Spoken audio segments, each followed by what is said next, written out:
विभा को खिड़की पर उदास खड़ा देख माँ से रहा नहीं गया। बोली, क्या बात है बेटा? जब से घूम कर लौटी है परेशान सी दिखाई दे रही है। मयंक से झगड़ा हुआ है या कोई और बात है? कुछ तो बता। कुछ नहीं माँ, बस ऐसे ही। संक्षिप्त उत्तर दे विभा वॉशरूम की ओर बढ़ गई।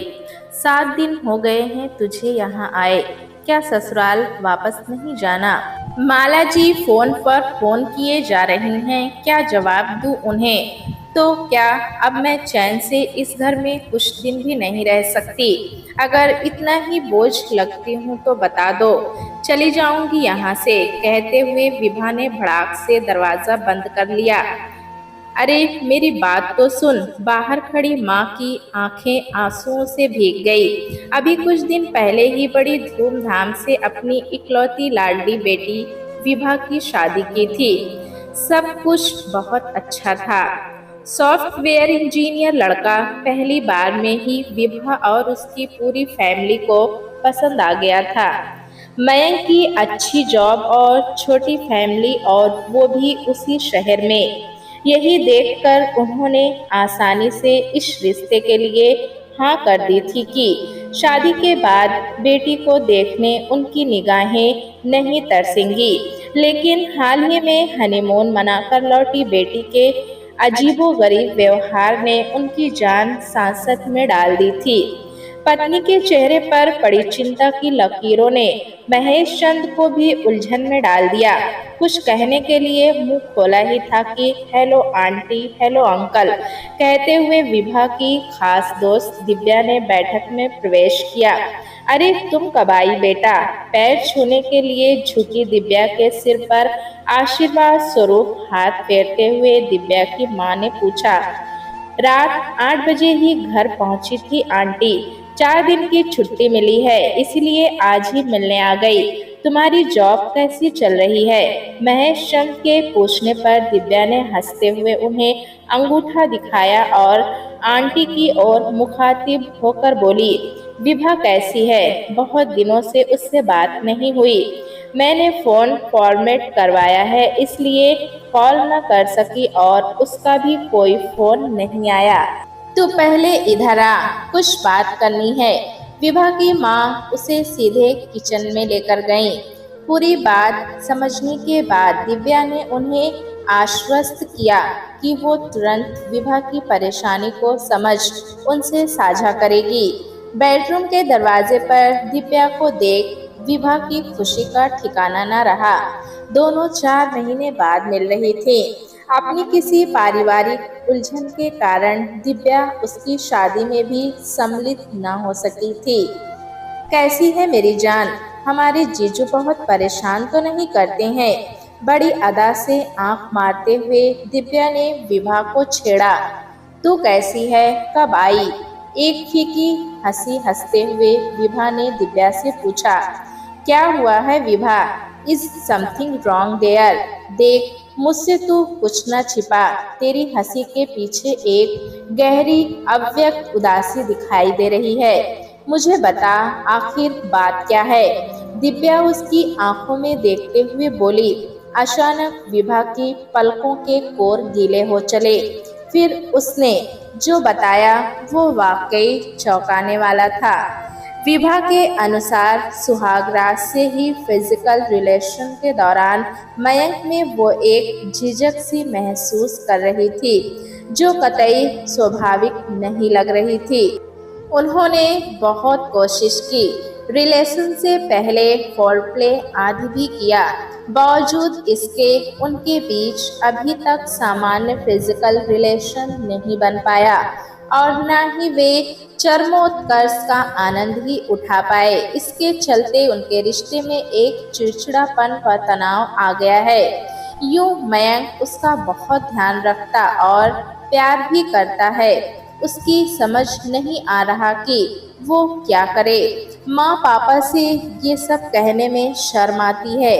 वैसे भी वे ये सब जानकर परेशान ही होंगे।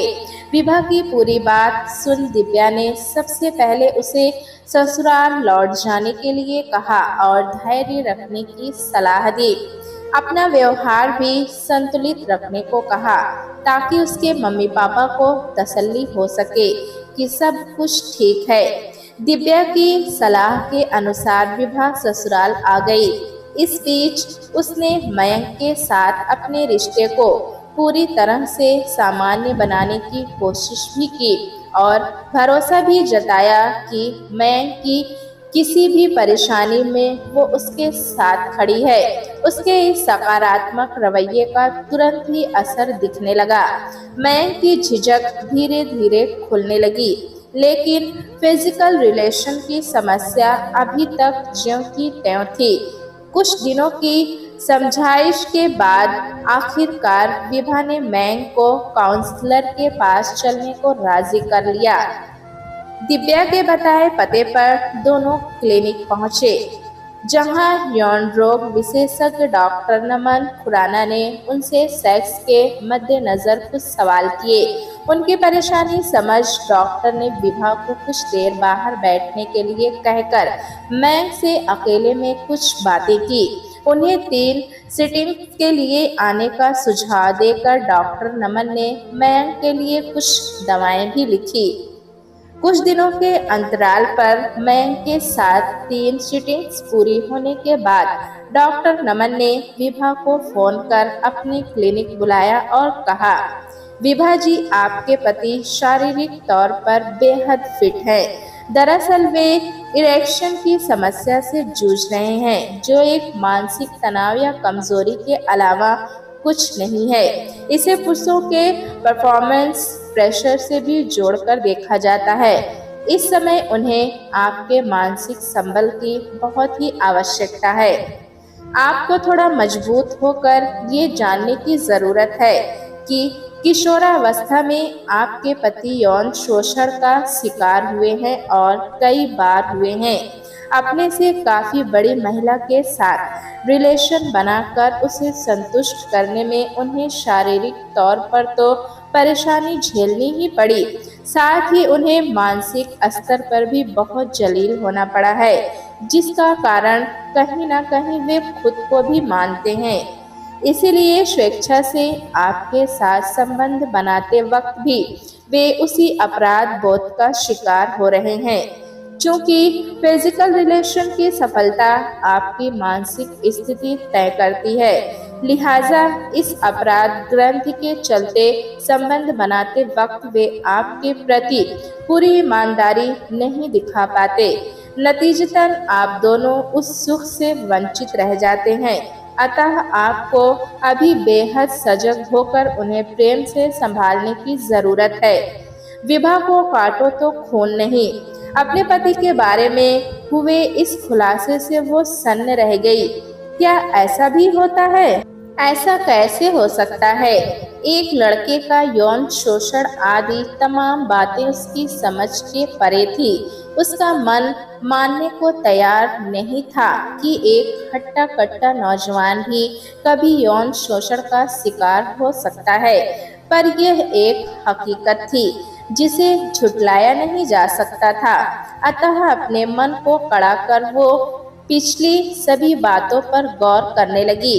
पूरा समय मजाक मस्ती के मूड में रहने वाले मयंक का रात के समय बेड पर कुछ अनमना और असहज हो जाना, इधर स्त्री सुलभ लाज के चलते विभा का उसकी प्यार की पहल का इंतजार करना, मयंक की ओर से शुरुआत न होते देख कई बार खुद की अपने प्यार का इजहार कर मयंक को रिझाने की कोशिश करना, लेकिन फिर भी मयंक में शारीरिक सुख के लिए कोई उत्कंठा या भूख नजर न आना इत्यादि कई ऐसी बातें थी जो उस वक्त विभा को विस्मय में डाल देती थी।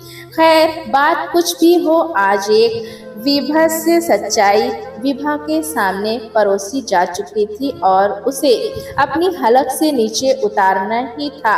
हल्के फुल्के माहौल में रात का डिनर निपटाने के बाद विभा ने बिस्तर पर जाते ही मयंक को मस्ती के मूड में छेड़ा, तुम्हें मुझ पर जरा भी विश्वास नहीं है ना? नहीं तो ऐसा बिल्कुल नहीं है।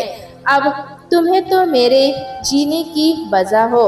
तुम्हारे बगैर जीने की तो मैं कल्पना भी नहीं कर सकता। मयंक ने घबराते हुए कहा, अच्छा, अगर ऐसा है तो तुमने अपनी जिंदगी की सबसे बड़ी सच्चाई मुझसे क्यों छुपाई? विभा ने प्यार से उसकी आंखों में देखते हुए कहा, मैं तुम्हें सब कुछ बताना चाहता था, लेकिन मुझे डर था कहीं तुम मुझे ही गलत ना समझ बैठो। मैं तुम्हें बहुत प्यार करता हूँ विभा, और किसी भी कीमत पर तुम्हें खोना नहीं चाहता था, इसीलिए कहकर मयंक चुप हो गया। फिर कुछ देर की गहरी खामोशी के बाद अपनी चुप्पी तोड़ते हुए मयंक बताने लगा, मैं 10th में पढ़ने वाला 18 वर्षीय किशोर था जब कामिनी आंटी से मेरी पहली मुलाकात हुई। उस दिन हम सभी दोस्त क्रिकेट खेल रहे थे। अचानक हमारी बॉल पार्क की बेंच पर अकेली बैठी कामिनी आंटी को जा लगी।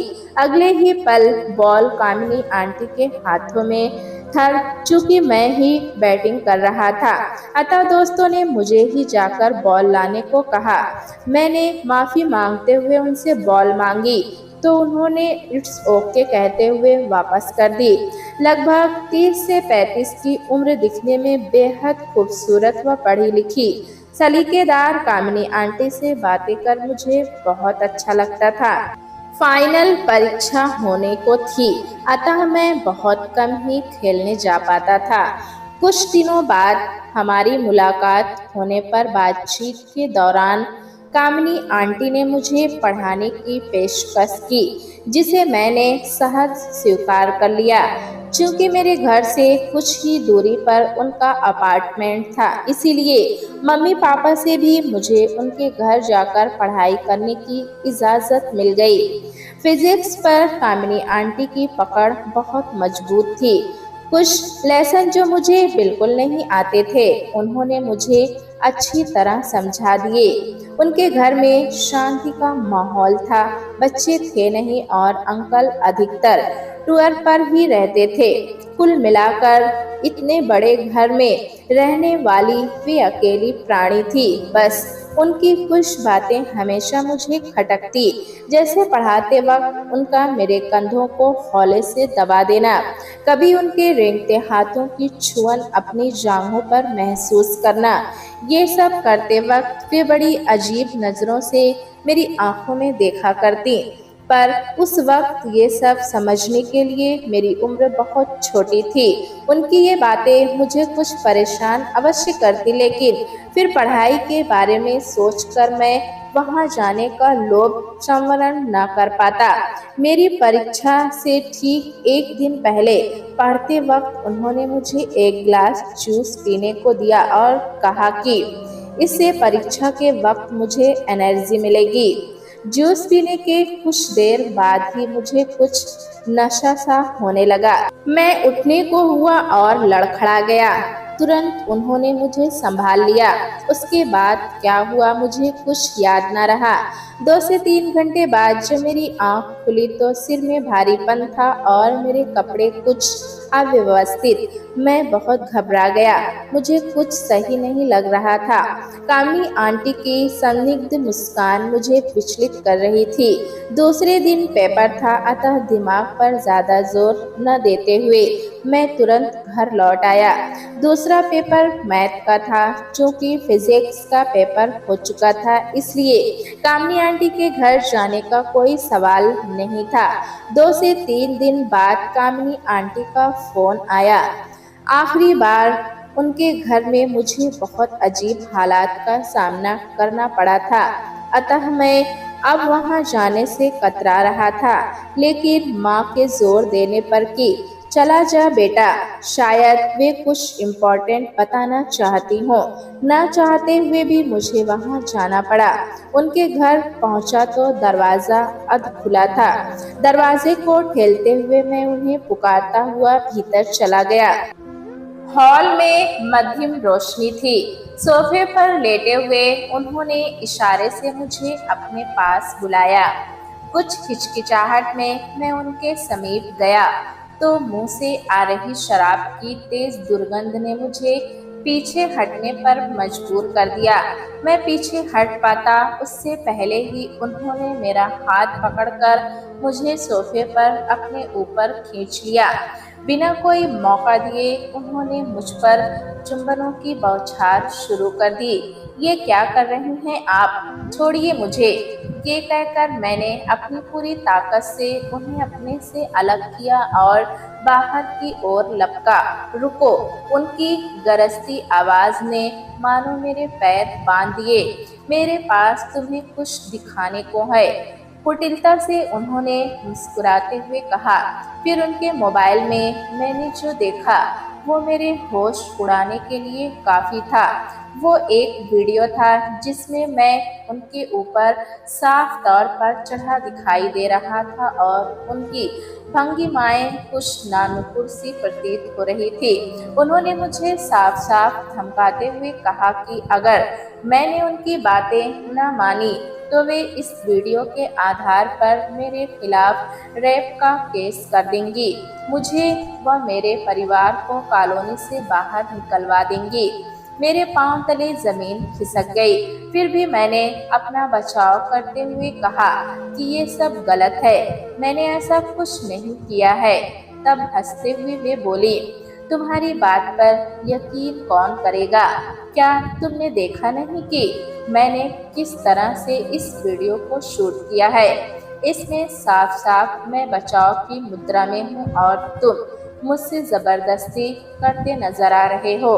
मेरे हाथ पांव फूल चुके थे। मैं उनकी सभी बातें सिर झुकाकर मानता चला गया। जाते समय उन्होंने मुझे सख्त हिदायत दी कि जब जब मैं तुम्हें बुलाऊं चले आना, कोई नानुपुर नहीं चलेगी और भूल कर भी ये बातें कहीं शेयर ना करूं, वरना वे मेरी पूरी जिंदगी तबाह कर देंगी। मैं उनके हाथों की कठपुतली बन चुका था। उनके हर बुलावे पर मुझे जाना होता था। अंतरंग संबंधों के दौरान भी वे मुझसे बहुत क्रूरतापूर्वक पेश आती थी। उस समय किसी से ये बात कहने की मैं हिम्मत नहीं जुटा सका। एक तो अपने आप पर शर्मिंदगी, दूसरे माता पिता की बदनामी का डर। मैं बहुत ही मायूस हो चला था।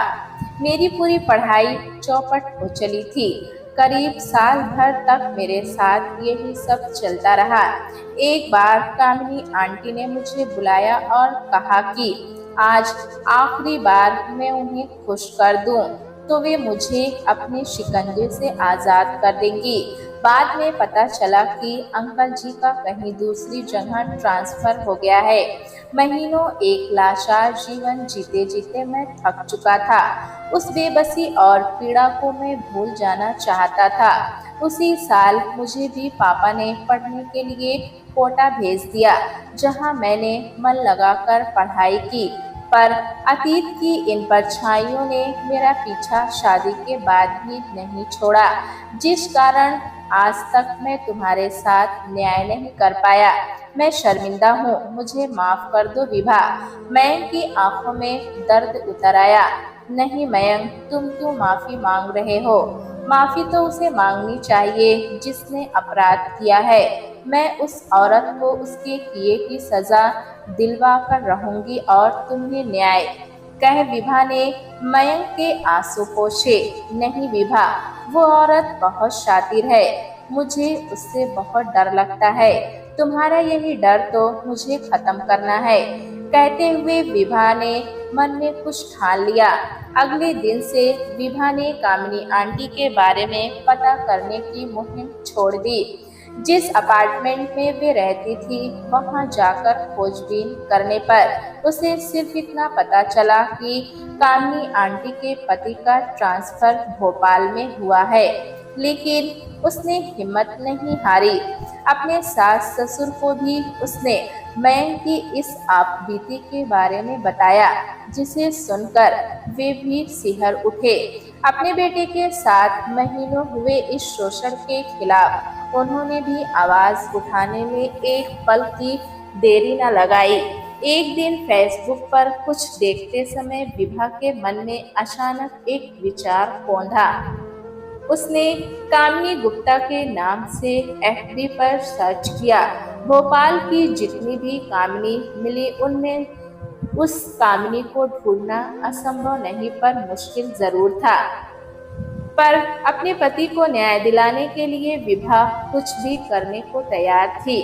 आखिरकार उसकी सास ने जिस एक कामिनी की फोटो पर उंगली रखी, विभा उसे देखती ही रह गई। साफ दमकता रंग, आकर्षक व्यक्तित्व की धनी कामिनी आंटी आज 10 साल बाद भी अपनी वास्तविक उम्र से कम ही नजर आ रही थी। यकीनन उन्हें देखकर इस बात का अंदाजा लगाना मुश्किल था कि वे एक संगीन जुर्म में लिप्त रह चुकी हैं। तुरंत विभा ने उन्हें फ्रेंड रिक्वेस्ट भेजी। 2 से 3 दिन बाद कामिनी आंटी ने विभा की फ्रेंड रिक्वेस्ट स्वीकार कर ली।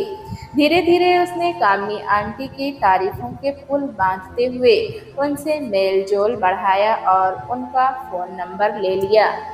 अब उसका अगला कदम पुलिस को इस मामले की जानकारी देना था, लेकिन चूंकि सालों पुराने हुए इस अपराध को साबित करने के लिए उनके पास कोई ठोस सबूत नहीं था, अतः पुलिस ने उनकी सहायता करने में अक्षमता जताई।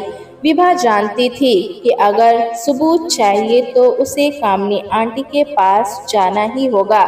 उसने मयंक को समझाया और हौसला दिया कि वो एक बार फिर से कामिनी आंटी का सामना करे। योजना के तहत विभा ने कामिनी आंटी से फोन पर बात करते हुए उन्हें बताया कि वो पर्सनल काम से अपने पति के साथ भोपाल आ रही है। कामिनी आंटी ने उसे अपने घर आने का निमंत्रण दिया।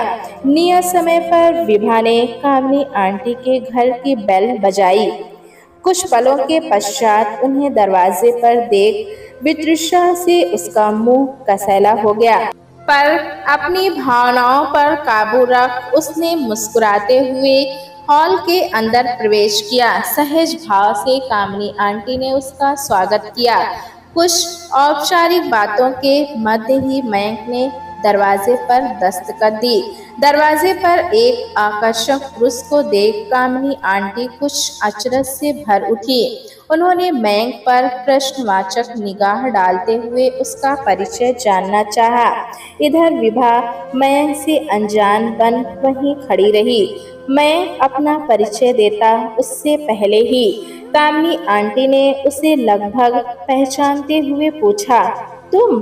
दाद देनी पड़ेगी आपकी नजर की। कुछ ही पलों में मुझे पहचान लिया।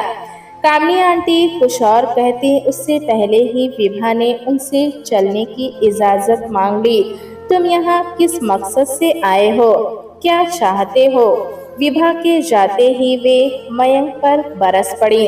अरे वाह, पहले तो आप मुझे बुलाते न थकती थी और आज इतना बेगाना व्यवहार। मयंक ने अपने हर शब्द पर जोर देते हुए कहा, अच्छा तो तुम मुझे धमकाने आए हो? भूल गए सालों पहले मैंने तुम्हारी क्या हालत की थी? कामिनी आंटी अपनी असलियत पर आ चुकी थी। अच्छी तरह याद है, इसीलिए तो आपके उन गुनाहों की सजा दिलाने चला आया। मयंक ने हंसकर कहा, तुम्हें मेरा पता किसने दिया और क्या सबूत है तुम्हारे पास कि मैंने तुम्हारे साथ कुछ गलत किया है? कामिनी आंटी बौखलाहट में बोले जा रही थी। तुम मुझे अच्छी तरह से जानते नहीं हो, इसीलिए यहाँ आने की भूल कर दी। तुम्हारे जैसे जाने कितने मयंकों को मैंने अपनी वासना के जाल में फंसाया और बर्बाद कर दिया। तुम आज भी मेरा कुछ नहीं बिगाड़ सकते। अभी मेरे पास वो वीडियो मौजूद है जिसे मैंने तुम्हें फंसाने के लिए बनाया था। तुम कल भी मेरा दिल बहलाने का खिलौना थे और आज भी वही हो। अपनी सलामती चाहते हो तो निकल जाओ यहाँ से। कामिनी आंटी ने चिल्लाते हुए कहा, जरूर निकल जाएंगे, लेकिन आपको सलाखों के पीछे पहुंचाकर। कामिनी आंटी कहती हुई विभा अंदर आकर मयंक के पास उसका हाथ पकड़कर खड़ी हो गई। उसके पीछे महिला पुलिस भी थी। किसी फिल्मी ड्रामे की तरह अचानक हुए इस घटनाक्रम से कामनी आंटी बौखला गई। बोली, ये क्या हो रहा है? कौन हो तुम सब? मैं किसी को नहीं जानती। निकल जाओ तुम लोग यहाँ से। इतनी आसानी से मैं आपको कुछ भी भूलने नहीं दूंगी। मैं हूँ विभा मयंक की पत्नी। आपकी एक नापाक हरकत ने मेरे बेकसूर पति की जिंदगी तबाह कर दी। अब बारी आपकी है।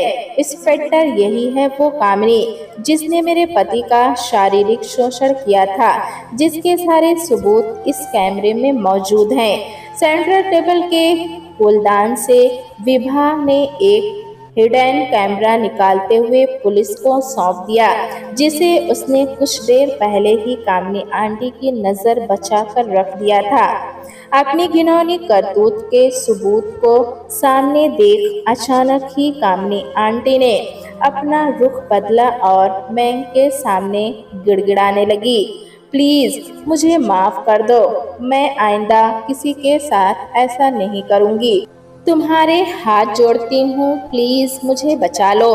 कुछ सालों पहले मैंने भी यही शब्द आपके सामने कहे थे और हाथ जोड़कर गिड़गिड़ाया था, लेकिन आपने जरा भी दया नहीं दिखाई थी।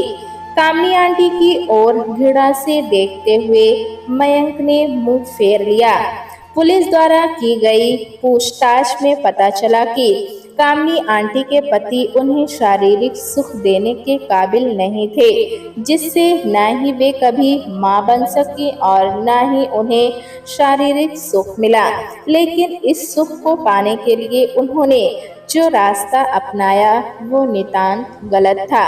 इधर मयंक का खोया सम्मान उसे वापस मिल चुका था। Thank you so much Vibha. तुमने मुझे एक शापित जिंदगी से मुक्ति दिलाकर मेरा खोया आत्मविश्वास वापस दिलाया है। कहते कहते मयंक का गला भर्रा गया। अच्छा, तो इस बात के बदले मुझे क्या मिलेगा? शरारत से हंसते हुए विभा ने उसे छेड़ा। ठीक है, तो आज रात को अपना गिफ्ट पाने के लिए तैयार हो जाओ। मैं भी मस्ती के मूड में आ चुका था। शादी के बाद पहली बार मैं उनके चेहरे पर वास्तविक खुशी देखकर विभा ने चैन की सांस ली और शर्मा कर अपने प्रिय के गले लग गई। प्यारे दोस्तों, कहानी कैसी लगी हमें कमेंट में ज़रूर बताएं। चैनल पे नए हैं तो एक लाइक और सब्सक्राइब करना ना भूलें।